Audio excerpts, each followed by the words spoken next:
deaths, taking it to just over 3,400.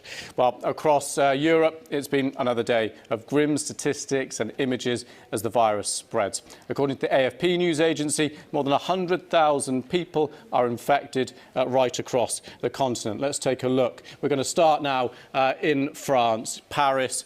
Tougher restrictions have been brought in on day 3 of the lockdown. Cycling is now banned. Any outdoor activity is restricted to just 2 kilometres from people's homes. The authorities say the initial 15-day lockdown has been extended. 372 people have now died in France. Next, let's go to Madrid in Spain, the centre of Spain's outbreak, really. Some hotels are being used as makeshift hospitals to free up space.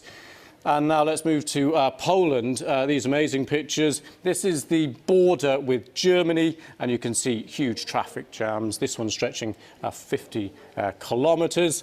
But on the plus side, we have seen kind of positivity, I suppose, of sorts, solidarity at least. This is Verona in Italy. They've been singing and playing the national anthem there at an empty fruit and veg market. Well, let's stay in Italy.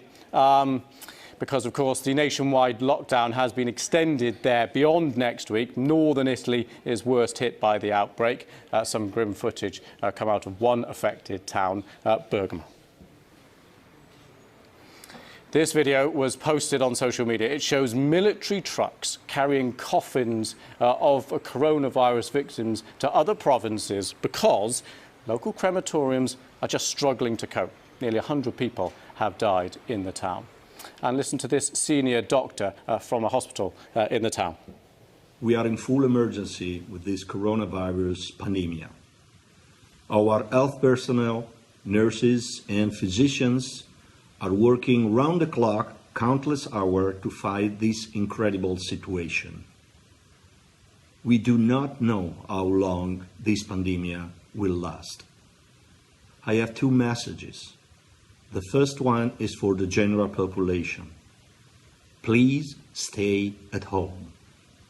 The second message is for whoever wants to help us.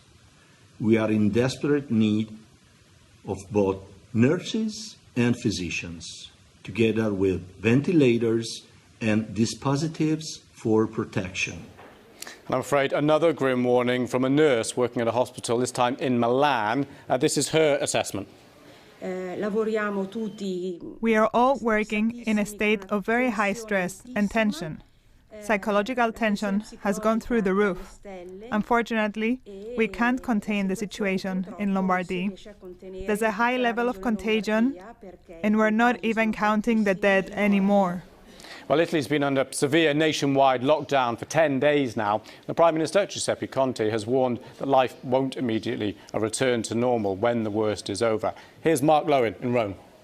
Italy's lockdown is the model being adopted elsewhere. Public transport and traffic are still running, but people are only going out in urgent need. And it's orderly, with measured queues for the supermarket as people are allowed in one by one. The fruit and vegetables are stocked as normal. There's very little sense of panic buying here. And with the loo rolls, well, some brands are down, but with this level of outbreak, Italians are behaving, on the whole, rationally. Well, let's take a look now at the rest of Europe. The EU chief Brexit negotiator, Michel Barnier, has tested positive for coronavirus. He posted this on Twitter. Hello, and thank you for paying attention to this very personal and exceptional message. In this very deep coronavirus crisis that is touching the whole world and Europe in particular, I want to tell you that I have tested positive for COVID-19. So face-to-face talks on the future relationship between the UK and the EU after Brexit have all but stopped. Some of Mr Barnier's team members are also now in isolation.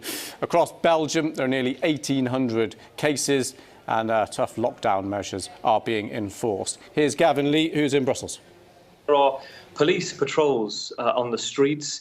It seems to be largely being observed today, but there have been instances in parks in Brussels where people have congregated in big numbers, either playing football or having a picnic, and it's been dispersed by the police. And the warning from the Interior Ministry here in Belgium is that you'll get 2 warnings. First of all, you'll get the initial warning, and if you're seen again, there's a €4,000 fine or a 3-month prison sentence. And the Interior Ministry is saying you should call the police if you see